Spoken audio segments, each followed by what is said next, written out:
Welcome to this series of videos regarding mostly the statistical reporting for 2015.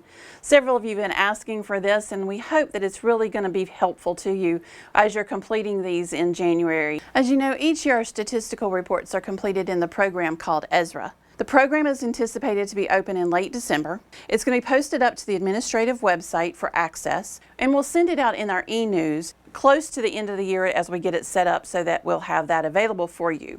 Remember, in that e-news it will direct you to where the passwords are going to be for this year, because they will change each year as you go in, although your usernames don't. Once you've got everything completed and submitted, then the reviews will happen by the district administrative assistants or our district statisticians. Then once they're finished, I will do a second review beyond that before we submit it to GCFA. We're required to get these up to GCFA no later than June 30th. As you know, we've got general conference and annual conference this year, so it's going to be imperative that we get these in as quickly as we can. As with all things United Methodist, we go to our book of discipline for the reasons that we do things.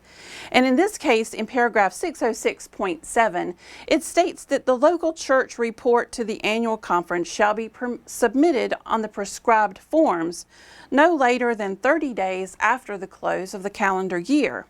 However, if the annual conference does set an earlier deadline, the earlier deadline will apply. For this year, we have set our deadline just a little bit earlier. The deadline this year is going to be January 21st, 2016. Now, when we get that deadline set a little earlier, it's for a specific reason. We utilize these statistics to provide them to the cabinet for their very first appointment making session that will be starting on February the 15th. However, the district does need some time to review these, as well as myself, so that we don't really get some crazy numbers that have been caused by miskeying numbers or anything like that submitted initially. So we just take those few weeks in between to make sure that everything is kosher.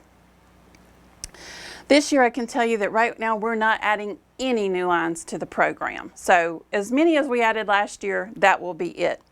We are still looking at one line that we might discard, but just keep an eye out on the administrative website for that as we open up the program.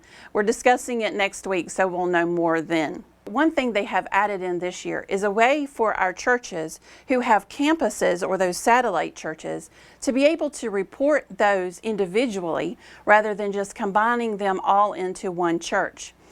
My understanding is that from there they will roll up into the one church reporting, but you can still separate those very easily. One last piece to add to this overview and the logistics part of that, and that's just to let you know that as required, we submit these statistics once everything is finished to GCFA.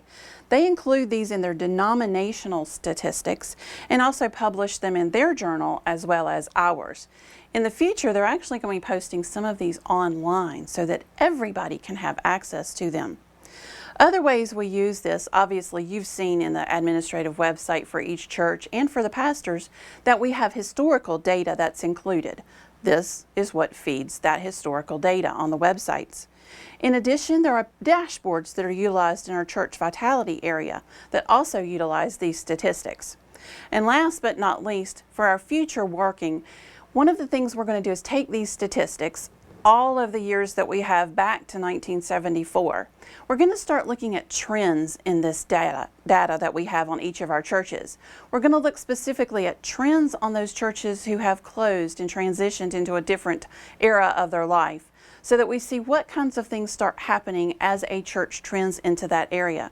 We're also going to look at those churches that have grown substantially, that are truly healthy and vital churches and continuing to be so that we can see what kind of trends happen in that life of the church. In looking at that, we're anticipating that we can utilize that data to determine where in the life of a church are any of our particular churches. So therefore we can help anticipate what's happening at a church and be more readily available with resources to help that church into those times of their lives. Thanks for staying so far with the logistics in this overview. We'll turn now to the program in our next series, so stay with us in the next video.